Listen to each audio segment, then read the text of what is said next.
People of the world, friends and relatives, what a joyous occasion. What an honor and a privilege it is for me to share this time with you. This music theory for guitarists lesson dos. That's Spanish for two. I'm surprised you didn't know that. So many catchphrases in the first 30 seconds of this video. Here, wait, let me, and then my newest catchphrase that I haven't quite gotten the hang of yet is, no hinges, no couch. Shut up. No hinges, no couch. You guys know that's the #1 rule of Marin Music Center. Okay, so I have a bad feeling about this one because music theory for guitarists lesson 1, the major scale, was pretty good. It was pretty like streamlined and clear and thought through. This one is less that way. You did watch lesson 1, right? There was like homework that you were supposed to do. So if you didn't watch it, hopefully you at least got the homework from a friend so you knew what to practice. Do you remember what you were supposed to practice? You were supposed to practice and memorize the C major scale. Let's play the C major scale to review it right now. 1, 2, here we go. And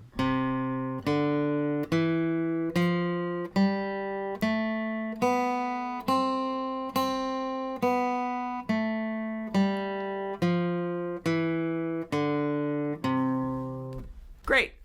Some of you practiced really hard. Some of you haven't practiced at all. I'm not judging. I'm just saying, if you... Listen, shh, wait, shh. That's my wife practicing a song downstairs. It's true. Like, I'm up here recording a guitar tutorial. My wife is downstairs practicing songs from Into the Woods. That really is our relationship, too. Like, it's gives me a warm, fuzzy feeling. Guys, if you have the opportunity, I recommend having an extremely happy marriage where you both sing musical theater songs and you just cuddle with your dogs, and the stressful things in life is when the song is in C flat. I would like to take just a moment to remind you that at the end of this unit of music theory lessons for guitarists with Stuart Alexander Lehman-brown, there's going to be a questions and answers session. So make sure to put your questions in an email at marinmusic.com or in a comments at the YouTube. Or, no, those are your two options. Or you can find me on the street. I'm in Novato, California. Look for me. I go to Trader Joe's occasionally. And then we're going to start a whole new unit after that, on a whole new topic. I'm thinking probably it will be on Elden Ring. Moving on, people of the world, friends and relatives, what was I saying? I think I was saying this video is gonna suck. So let's play a C chord. Would you play a C chord for me, please? Put your ring finger on the 3rd fret of the 2nd string from the top. Put your middle finger on the 2nd fret of the 3rd string from the top. Put your pointer finger on the 1st fret of the 2nd string from the bottom. Classic C chord. Most of you, many of you, some of you probably already know this chord. This is the world famous C chord. Which brings us to our topic of the day, which is chords. What is a chord? Well, a chord is just multiple notes played at the same time. I think the actual definition is 3 or more notes, but I have a hot take. I'm gonna go ahead and step out on the biggest limb you've ever seen. And I'm gonna say if you play 2 notes at the same time, that still counts as a chord. Come on, give me a break. The thing that I wanted to talk about first is a couple very important things that you need to know about this C major chord. First of all, is this a C chord or is it a C major chord? Trick question, they're the same thing. A C chord equals C major chord. They are literally the same. Also, a G chord is the same as G major. F is the same as F major. B flat is the same as B flat major. That's number 1. Number 2, this type of basic chord is also called a triad. What is a triad and what does he do? That's my Arnold Schwarzenegger impression. Shoot, darn it. I was thinking I was gonna get through this whole video in one take, but then I start doing Arnold Schwarzenegger impressions. Get to the chopper! And now I have to start everything over again because I'm too embarrassed. I'm probably gonna keep this in. Can I tell you 2 interesting things about me that are 3 interesting things about me and my emotions and my emotional intelligence that I would like to tell you? Apparently, I don't actually want to talk about theory today. I just want to talk about myself. Shocking. I like being afraid. I like being sad. And I like being embarrassed. Those are Those are 3 true statements about me. You've heard of 2 truths and a lie? How about 3 truths? I just played it with you and it was really fun. I hope that we can do it again at our next sleepover. Don't talk about sleepovers. That's weird. But why is it called a triad? What does that word triad even mean? Well, tri, as we all know, has something to do with the number 3. Tri, trace, tray, cool. All of them are thirds. I don't know. So the reason this chord is called a triad is because it has 3 different notes in it. I know what you're thinking. You're thinking, Uncle Stuart, this has way more than 3 notes in it. It has like at least 5. Yeah, we'll talk about that in a minute. But it doesn't really have 5 notes in it. It has 3 notes in it. You don't believe me? Ask the try guys. That's not what that means though when they say try. They're talking about they'll try anything. Also, when they say try anything, you know what I mean. Don't try having an extramarital affair. Why am I bringing this up? This is a bad idea. Okay, great. So there are 3 notes in a triad. Who cares? I'll tell you this about it. The triad is the most important type of chord there is. All fancy chords are based on the triad. You must understand the triad to understand all other chords, in my opinion. What are the notes in this C triad, this C major triad? Well, I'm gonna tell you. The notes are C, E, and G. Great, Uncle Stuart, that means literally nothing to me. Look, I'm gonna put on the screen a graphic. Did it. You've seen this before. We used it in the previous lesson. This is the C major scale, and each note is labeled with its letter name that goes with it. All right, so look, here's the C note, here's the E note, and here's the G note. And I can prove it to you. Look, the C note is the 3rd fret on the 2nd string from the top. The E note is that 2nd fret on the 3rd string from the top. And the G note is that open 3rd string from the bottom. So there, we've proved it, that those 3 notes are in the C major chord, and they are also in the C major scale. Now take a look at which notes of the scale they are. They are the 1st note of the scale, the 2nd note of the scale. No, shoot, darn it. I meant Stuart, if you want to be a counting teacher, you have to learn how to count properly. You can't just talk about Try Guys controversy. Am I going to get flagged on YouTube because I said that? The 1st note of the chord is the C note, the 1st note of the scale. And then we have the E note, which is the 3rd note of the scale.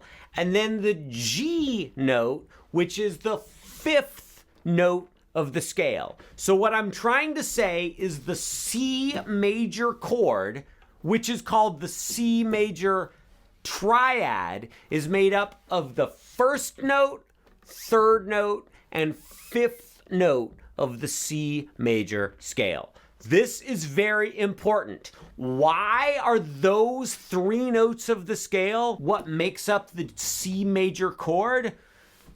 I don't know, because someone hundreds or maybe thousands of years ago decided that those 3 notes sound good together. I do think it has something to do with the ratio of vibrations. I don't know the physics of it at this moment in time. At this juncture, I cannot express the truth on that matter to you. But what I can tell you is that the 1st note, the 3rd note, and the 5th note of the scale just flat out sound good together, and I would like you to memorize that. It's kind of easy to memorize because we're just doing every other note, right? We have the 1st note, easy to remember, just the 1st one. Then you skip a note, do the next one. Then skip a note, do the next one. 1st, 3rd, 5th. 1, 3, 5. Memorize it. 1, 3, 5. 1, 3, 5. Hey, pop quiz. What are those 3 numbers I keep yelling at you? That's right. 1, 3, 5. Okay, so what's the point of any of this? Why are we doing this? Why are we just like insisting that we jam math? This is a fun game. Okay, this is not gross. What I'm about to show you is not gross. We need a little break because I'm sick of this music theory nonsense. This is something fun. I think it's fun to do. It's not gross. It's just a regular fun thing you can do. Make a really tight fist, okay?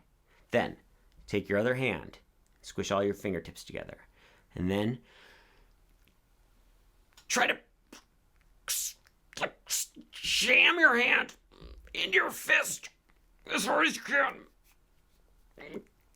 Gah. It's really fun when you get all the way through. Nice. Hopefully no one makes it this far into the video. The point of us learning these things about the root, third, and fifth, and the chords made up of notes from a scale, the point is not for you to learn how to play chords on guitar. The way that you learn chords on guitar is you just look up the basic shapes in a book or whatever, and you just memorize them. You just memorize, okay, that's a C, that's a G, that's a D, that's an E minor, etc., ad nauseum, e pluribus unum. The reason we are doing all this math with the major scale is so that we can lay the foundation for you understanding how notes of a scale work together to create chords. And that is going to lead into all the other music theory that we do. So this right here by itself, I am not expecting you to watch this video and then go, oh, this is great. There's so much I can do with this information. This is going to help me so much. The information we have covered today will help you with nothing. To quote every teacher that has ever existed, we are laying a solid foundation for future learning. So the two main purposes of this lesson are, one, to lay a foundation for future musical learnings. Two is to start to understand how notes of the major scale work together to create chords and harmony. Okay, but wait, Uncle Stuart, you still haven't explained. We're playing more than 3 notes over here. We're playing 5 notes. What's up with that? Well, I just threw my pick on the ground, but so we have the C note, we have the E note, we have the G note. So far everything's good, right? That's just 1, 3, 5 of the C major scale. But then the next note of the chord, do you guys know what the note this is called is? The first fret on the second string from the bottom. Take a look at the scale. What's the name of this note right here? First fret, second string from the bottom. That's right, it's a C note.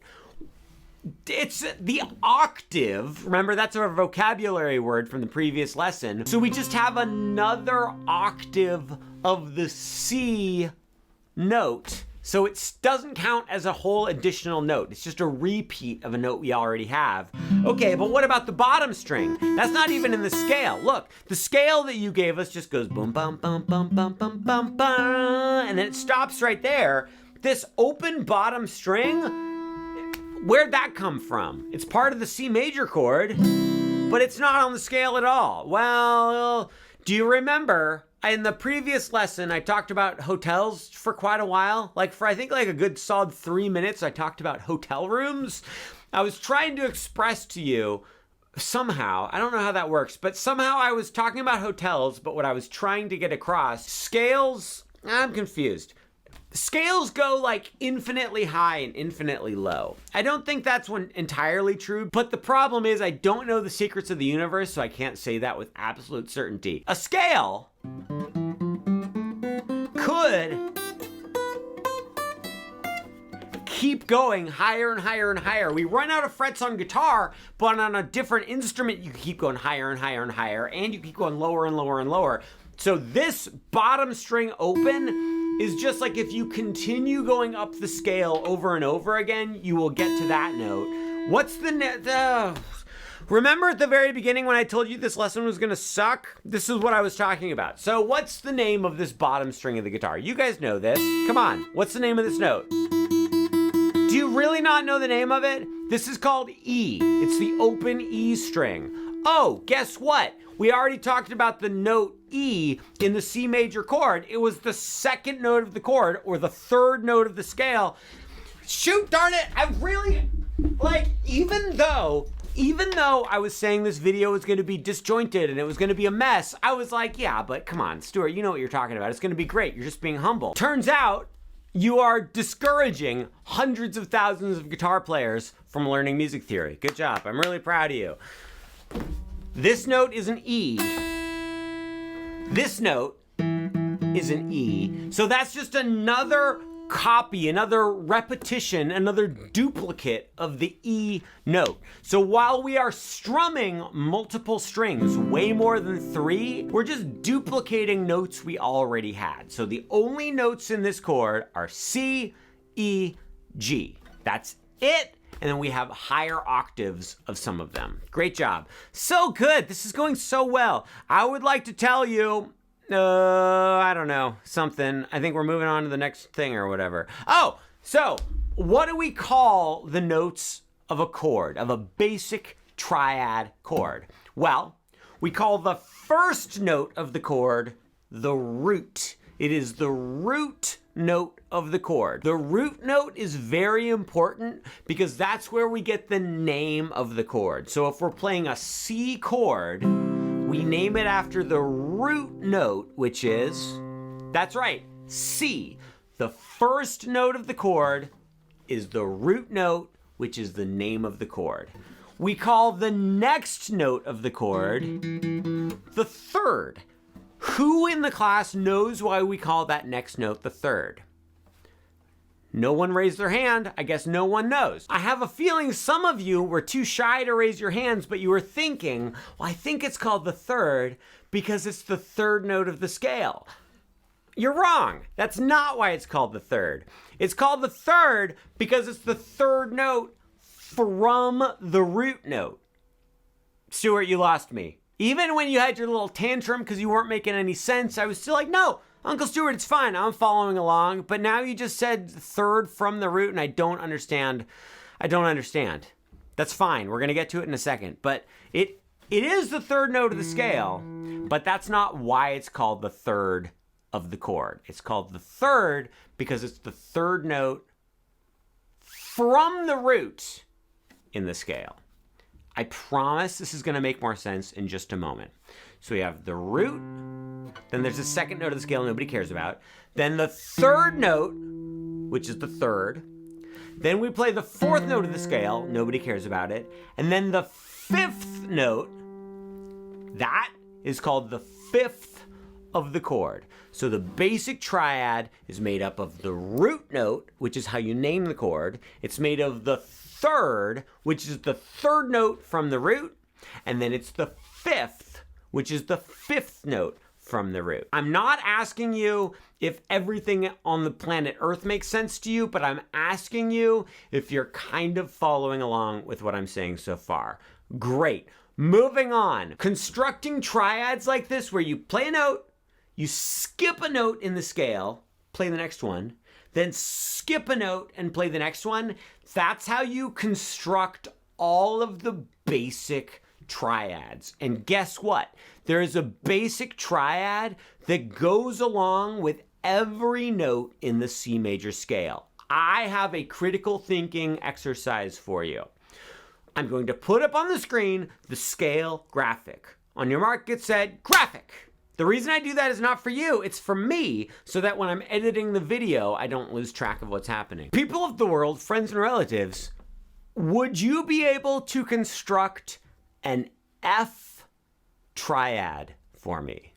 An F triad. We'll do it together. First thing we need to do is find the F note in the C major scale. Are you ready? Guys? C is the first, then D, E, F. There we go. It's the fourth note of the scale. We found the F. That is the root note of our F triad. And remember, F triad is just a different way of saying F major chord. I'm repeating myself a lot because that's the only way I'm going to get through to you people. Now we have to start thinking a little bit more conceptually. What is the next note of the F triad? Well, we want to skip the next note, just like we did in the C major, which means we're going to skip the G note, and we're going to go straight to the A note. So the A note is the next note in the F major chord. So far we have F, which is the root, and then A, which is the third. Uncle Stuart, I don't understand. A is not the third. A is the sixth note of the scale. Why are you calling it the third? Great question. Look, watch. Even though we're using the C major scale, we're calling F 1. It's the root, the first note for the F major chord. So F is the first note, the root of the F major chord. G is the second note from the F, and then A is the third note from the F. Does that make sense? In the comments, say, no matter what, whether it makes sense or whether it doesn't make sense, please say, Uncle Stuart, you look great. You don't look fat at all from all that food you ate over Christmas break. That's how I know that you're paying attention and following along with the lesson. And then we have the B note, which is the 7th note of the C major scale. We're just gonna skip that one entirely and go to the C. That's the octave or the 1 or whatever of the C major scale, but it is the 5th note from the F note. So we have F is 1, G is 2, A is 3, B is 4, then C is 5. So that's our root, 3rd, and 5th of the F major triad. The way that you construct any triad is you pick a note from a scale, that's now the root note of the chord, then you skip the next note of the scale, you play the next one. This is, okay, hang on. I can't show you right now because it's just my middle finger, but in just a minute I will be able to display it. That we call the 3rd of the chord, then we skip the next note, and then we add in the next one, and we call that the 5th. And that's what a chord looks like. That was right on the edge of what I consider acceptable. Look, if one more person says, Stuart, why do you keep repeating yourself? I'm gonna stink up the room because I'm sick of it. I'm repeating myself on purpose for 2 reasons. 1, because it just keeps me moving. 2, because you have to hear this 1,000 times, otherwise you're gonna forget it. We've learned the F major triad, which is the same thing as the F major chord. Uncle Stuart, I always played it like this. Yeah, well, guess what? Look, buried in the middle of this chord is that F major triad we just learned. All we're doing when we play the bar chord is adding a lower octave F, a lower octave C, and a higher octave F. How do you feel about that? All right, let's do one more of these critical chord building exercise. Would you, for me, please construct an E triad? Now, I'm gonna give you a little insight, a little behind the scenes. This is a trick question. You're gonna go through these steps and create an E triad, but you're gonna screw it up. All right, what note are we gonna start on? That's right, we're gonna start on E. There it is, 2nd fret, 3rd string from the top. There's our E, okay. Then what do we wanna do? We wanna skip the next note. So we're gonna skip the F and go straight to the G. So now we have E is the root, G is the 3rd. Yes, it's true. G is the 5th note of the C major scale, but it's the 3rd note from the E, so we're calling it the 3rd of the chord. Then we're gonna skip the A and go straight to the B. That's the 7th note of the C major scale, but it's the 5th of the E chord. All right, so we've got E, G, and B. There is our E triad. No, you're wrong. You followed the steps correctly, but I withheld information and now you've embarrassed yourself. This is not an E triad. This is an E minor triad. Do you hear how it has that kind of sad sound? That's the minor sound. Major chords have that kind of bright, happy sound, but minor chords have that sort of melancholy, dark sound. I'm gonna tell you something, and I want you to listen very carefully. Major triads and minor triads both occur naturally using the C major scale. I am aware that that does not make perfect sense right now. In this lesson, we're not going to expand on that anymore. That will be in a future unit of Music Theory for Guitarists lessons with Stuart's. But for now, I'm just going to tell you this. When you follow this little root, 3rd, 5th pattern, you can make some sort of triad from every note in the major scale, but some are going to be major and some are going to be minor. And I would like to talk about standard music notation for a moment. That's kind of the plan with each of these lessons, is somewhere towards the end middle-ish of each video, I'm gonna throw some standard notation up on the screen just so you just get used to seeing it, just so you don't have a visceral negative reaction to seeing standard notation. So look, here's the C major scale. Great, amazing, fantastic. Get rid of it. All right, now we are going to write out the C major triad using standard notation. We're just gonna take that first note of the scale, the C, we're gonna take the third note of the scale, the E, and the fifth note of the scale, the G, and we're just gonna stack them all on top of each other, and that's a C major chord. Look at it. You ready? On your mark, get set, look at it. That's what a C major chord looks like. You've probably seen that before, either because you took piano when you were 8 years old, or you just saw it written on like a napkin at a restaurant that had a music theme or something. You've probably seen this before. That's what a C major chord looks like on standard notation. Great, amazing, fantastic. Okay, get rid of it. Okay, wait, actually bring it back for just a second. I want you to recognize what we're looking at here. See how these notes are all like touching each other? It's like this little snowman of notes. That's sort of the hallmark, trademark, Discovery Channel look of a triad in standard notation. Is just those 3 circles written right on top of each other. They're really more like weird stretched out ovals, but they're still kind of circles. So just basically, when you see a snowman, I want you to think, oh, that's a triad. That's something that you can think about next Christmas or whatever. Final thought. I would like you to be aware that most songs only use notes from one major scale. So like a song that's in the key of C that just sounds like a normal song, probably the melody, like whatever the singer's singing or the trumpet's playing or whatever, they're just using notes from the C major scale, and every chord that's being played is only using notes from the C major scale. And when a song uses a note or a chord that's not from the scale, usually that note and or chord kind of like sticks out. It's sort of like, whoa, that was unexpected. It sounds like it doesn't quite belong, but even though it can sound good still, it just stands out. My point here being that because all of the notes in the scale sound good together, that means all of the chords using notes from the scale sound good together. And that's the end of that. Great, amazing. Are you guys ready for some homework? Oh, Uncle Stuart, I thought you'd never say it. Here's what I would like you to do. I would like you to spell the triad starting from each note of the C major scale. So here's what I mean by that.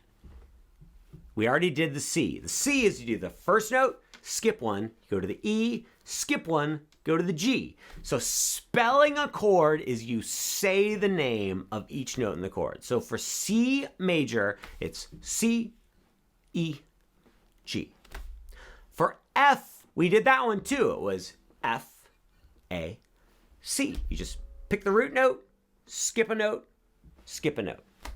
We did it for E minor as well. It was E, G, B. Could you do the same thing from A? Now we run into a little bit of a hiccup here because you're gonna run out of notes in the scale, but guys, I have great news.